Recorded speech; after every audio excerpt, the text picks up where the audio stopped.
Tengo acá en mano y para poder conocer qué es lo que nos trae este libro, esta nueva publicación, estamos en contacto con Irene del Real, su autora, geóloga de la Universidad de Chile, magíster de la Universidad de British Columbia en Canadá y doctora de la Universidad de Cornell en Estados Unidos. Trabajó como investigadora postdoctoral en el núcleo Milenio Trazadores de Metales en la Universidad de Chile y actualmente se desempeña como académica en el Instituto de Ciencias de la Tierra en la Universidad Austral Valdivia.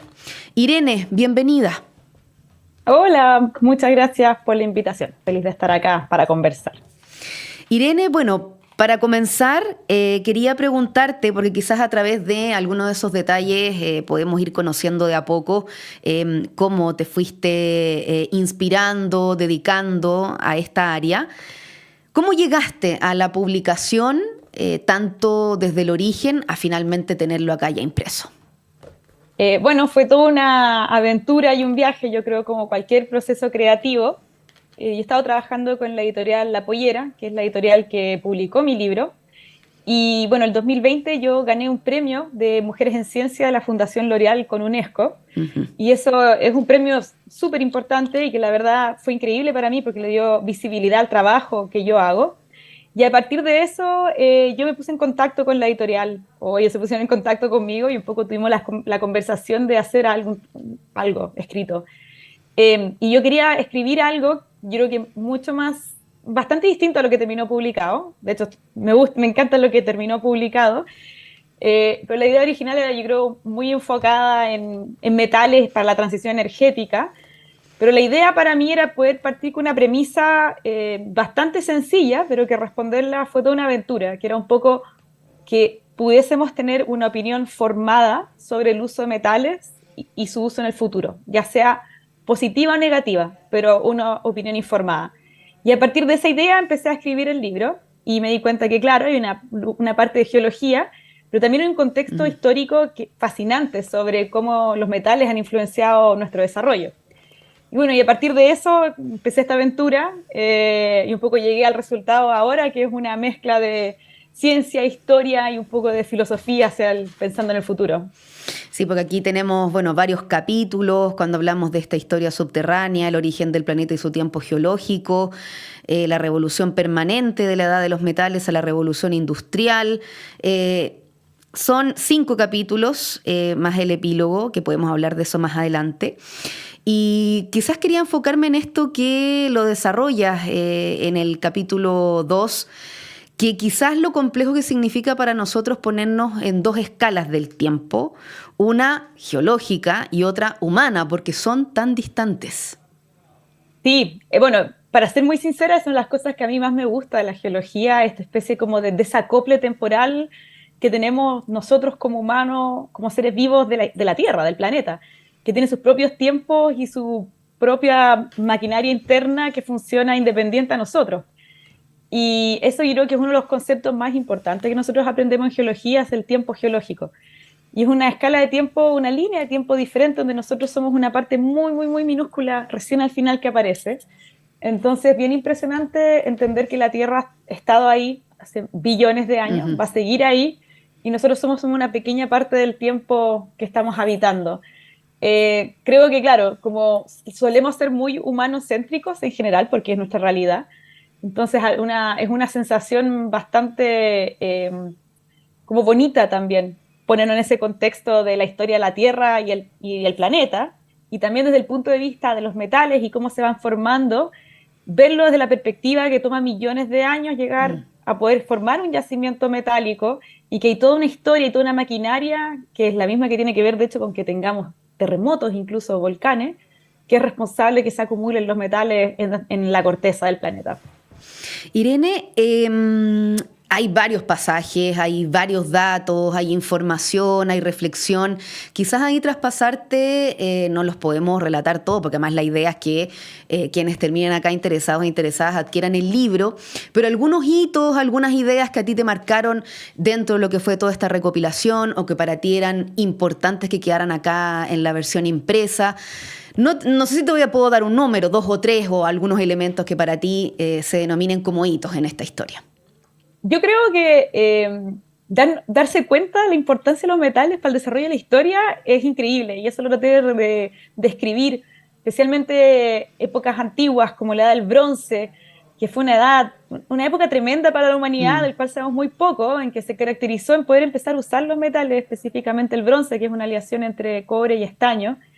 La parte también, el Imperio Romano, que los romanos de hecho fueron los primeros en masificar la minería, específicamente la minería subterránea, que la usaban para poder crear monedas, porque fue con los romanos que se empezó a ocupar la moneda, se empezaron a dar transacciones con una divisa. Yo creo que también otro punto que a mí me emocionó mucho fue ver cómo al tratar de entender la química moderna, y en eso implica también entender los metales como elementos, va tan de la mano con el desarrollo de la ciencia, con el pensamiento crítico que hay detrás de la ciencia, y que hay muchas historias que no tienen que ver solo con los descubrimientos, sino también con las vidas de los científicos, con la vida de la gente que está detrás de tantos hitos históricos, y como a mi gusto poder como conocer, entre comillas, a esos personajes desde un plano quizás un poco más personal, investigando sobre ellos, fue algo que a mí me encantó. Realmente y la historia de algunos, o sea, supera cualquier película, ya sea de drama que uno se podría imaginar.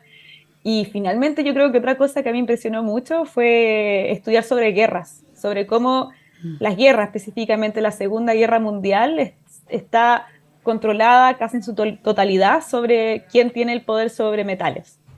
Y calza, o sea, es increíble verlo desde esa perspectiva. Yo creo que son quizás dos créditos, podría hablar más, pero como hice, la idea es invitar a que la gente lea el libro. Y el libro está lleno de anécdotas, de historia. Es un libro, no tiene mucha sequedad, es amigable para todo público. Justamente lo que yo quería era un poco reflejar la sorpresa y lo maravillada que estaba yo al investigar en este texto. Ujú. Quiero llevarte a un pasaje que está en la página 13, en donde, claro, tú también haces un recorrido de qué te inspira, miras hacia atrás, toda esta curiosidad que también te lo incentiva el ámbito familiar, estar en el exterior. Hay un montón de elementos, pero cuando tú ya entras a esta área, a esta profesión, te haces algunas preguntas en algún momento. Por ejemplo, a esto me quería dedicar, a entender y valorar nuestro planeta para terminar ayudando a grandes empresas a lucrar. Me costó mucho ver el sentido de lo que estaba haciendo, porque claro, si hablamos de mirar esto que está debajo de nuestros pies, hay estos metales relacionados con extractivismo, con consecuencias ambientales, hay una serie de factores. Si puedes profundizar en lo que fue ese momento y de ahí algunas señales que te llevaron bueno, seguir profundizando e investigando sobre esto.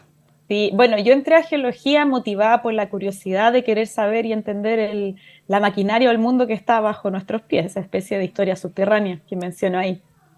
Y entré muy motivada porque me pareció fascinante el desacople temporal, fascinante pensar que las cordilleras crecen, se erosionan, que hay extinciones, o sea, la cantidad de cosas que ocurren que están fuera de nuestra percepción. Y también el trabajo de geólogo es muy lindo, porque es un trabajo como medio de detective. Uno busca pistas para entender y reconstruir el pasado. Y dentro de eso, entender cómo se acumulan los metales, cómo se forman los yacimientos, es fascinante, porque para poder entender eso tenemos que también saber muchas otras áreas de la geología, y por ejemplo, entender cómo se formó un depósito de cobre en Chile me puede ayudar a imaginar cómo era Chile hace 150 millones de años atrás. Entonces es algo muy poderoso desde un sentido, punto de vista como de ciencia y de entendimiento.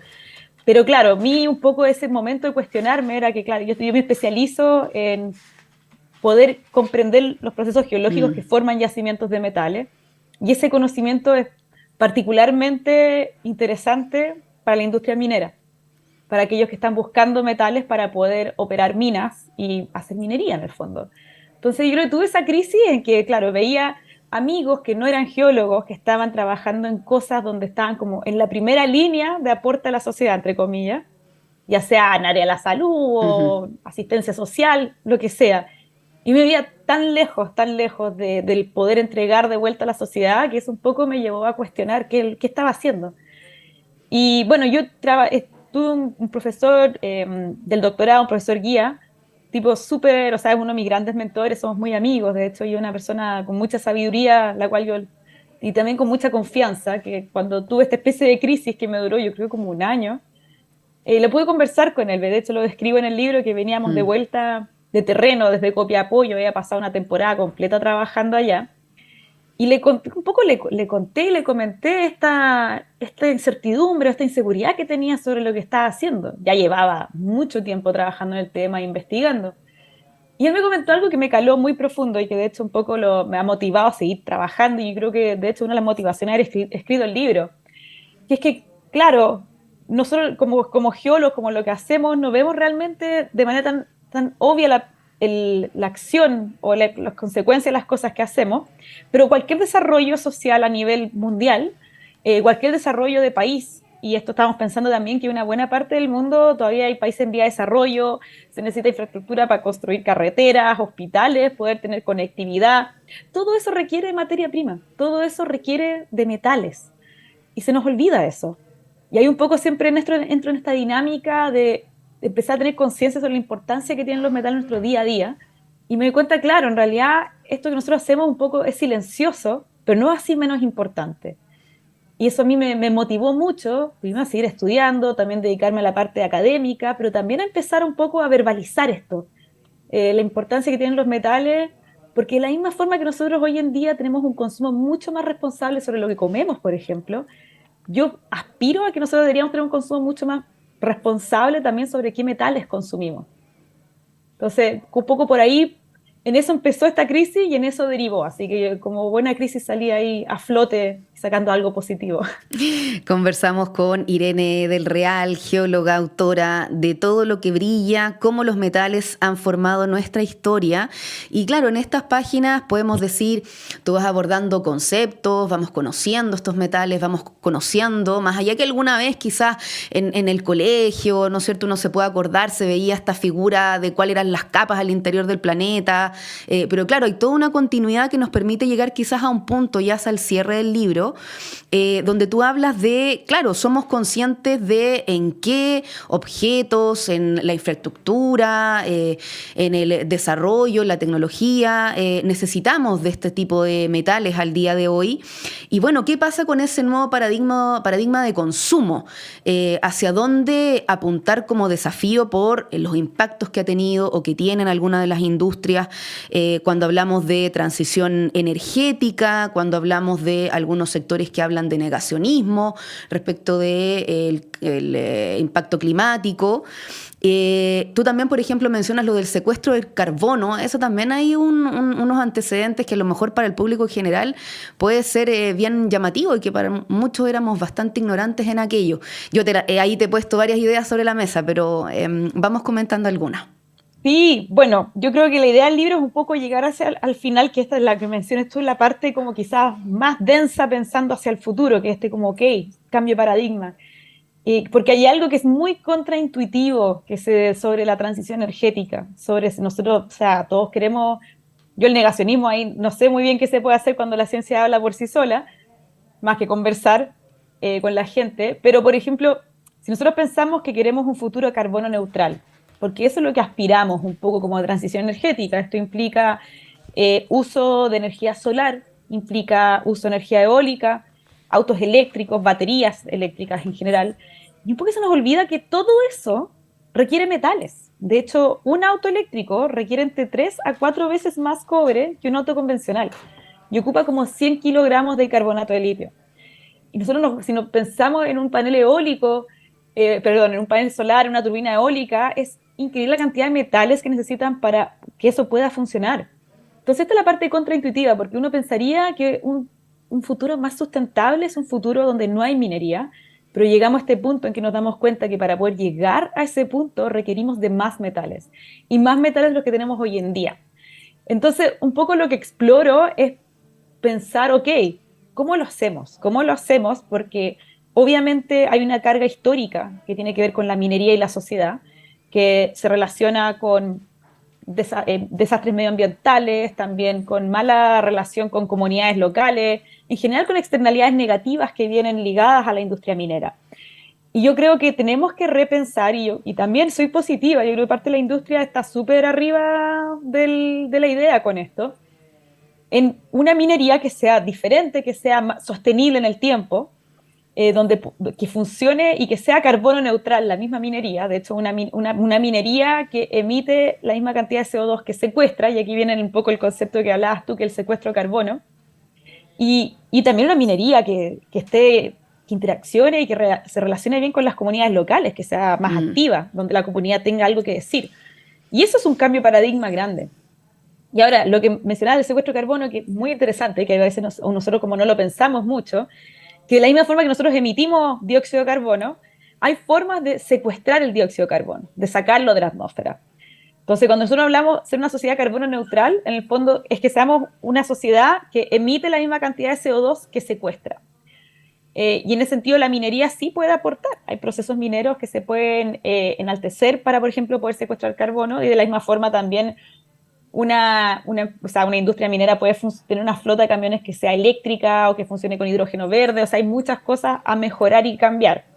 Y también, bueno, con cambio de paradigma, que lo menciono ahí, es pensar qué queremos para el futuro. Si queremos llegar y reemplazar todos los autos en el planeta por autos eléctricos, o también queremos pensar en un cambio más profundo que tenga que ver con, por ejemplo, con ciudades inteligentes, que donde se podamos movernos por transporte público, que no tengamos autos, que no se vea más un auto siendo manejado por una persona, a menos que sea por algo muy excepcional. Entonces son todas ideas, bueno, y también, por supuesto, cuánto consumimos, cada cuánto cambiamos el teléfono, el poder reparar, sí. el poder reciclar, el poder fabricar para ser reciclado. Hoy en día la tecnología se fabrica para optimizar costo y optimizar tamaño, pero también pensar en fabricar para que yo pueda rescatar los metales que están adentro de esos aparatos. Entonces, un montón de varias ideas que exploran esta parte, que un poco tienen que ver con sí. Mi perspectiva personal es que, claro, tenemos que tener más minería, una minería diferente, pero también explorar un cambio de paradigma en la manera en que vivimos. Y eso, claro, eso es Ujú. como la idea, un poco llegar a esa parte final del libro media filosófica y pensándose el futuro, y también mencionar algunas iniciativas entretenidas y como súper interesantes que hay al respecto a nivel global. Mm. Irene, no quería dejar porque nos quedan los últimos minutitos. Quería preguntarte, porque claro, tú citabas este premio que ganas de L'Oréal UNESCO for Women in Science, la categoría nacional de postdoctorado, y en 2022 en la categoría global de talentos emergentes jóvenes en la ciencia. Nos contabas un poco cómo quizás te había llevado finalmente a este destino de publicar el libro, pero la importancia de estos reconocimientos, la importancia además de que sea en el rol de la mujer en la ciencia, que tanto se ha intentado potenciar en el último tiempo. ¿Qué podrías decir de eso antes de cerrar? Para mí fue una de esas cosas que impulsó mi carrera. No es que yo no tenga, no es que no hubiese tenido mérito propio antes, pero es muy diferente cuando algo te impulsa y visibiliza lo que hace. El poder tener una plataforma para comunicar el trabajo que uno hace, la ciencia que uno hace, tiene un impacto positivo para mí como científica, pero también es algo que he visto con el tiempo, que otras mujeres se pueden ver representadas en ese tipo de roles. Y yo creo que eso es especialmente importante para las mujeres más jóvenes, que están en etapa escolar, por ejemplo, o aún más pequeñas.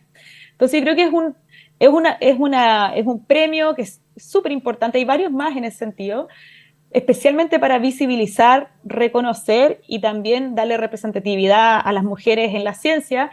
Y querámoslo o no, igual todavía hay bastante que avanzar en el mundo de mujer en la ciencia, especialmente cuando llegamos a la categoría académicos, investigadores, etcétera. Hay mucho que trabajar ahí. Entonces yo en ese sentido el premio creo que es una iniciativa que yo admiro mucho, y he visto además muchas científicas crecer desde ahí. Y yo creo que es bueno que existan instancias de ese estilo para poder reconocer el trabajo de la mujer en la ciencia, porque además tenemos desafíos tan grandes para el futuro. O sea, el futuro se viene cuesta arriba, y por lo mismo necesitamos tener las mejores soluciones, las más inteligentes, las más creativas. Y eso solo ocurre cuando tenemos equipos diversos, diversos en género, diversos en edad, diversos en geografía. Y por lo mismo me parece tremendamente importante avanzar en la participación de la mujer en la ciencia, porque es por el bien de todos, no solo por mí, que yo quiero avanzar en mi carrera, sino porque la ciencia necesita que haya más mujeres trabajando en ella. Irene del Real, autora Todo lo que brilla, cómo los metales han formado nuestra historia. Ediciones La Pollera, tenía aquí en mano el texto durante la conversación. Hemos estado repasando algunos de los hitos, de lo que se va a encontrar en este interesante documento. Así que, Irene, muchas gracias por esta conversación. Gracias a ti, muy entretenido discutir sobre el tema.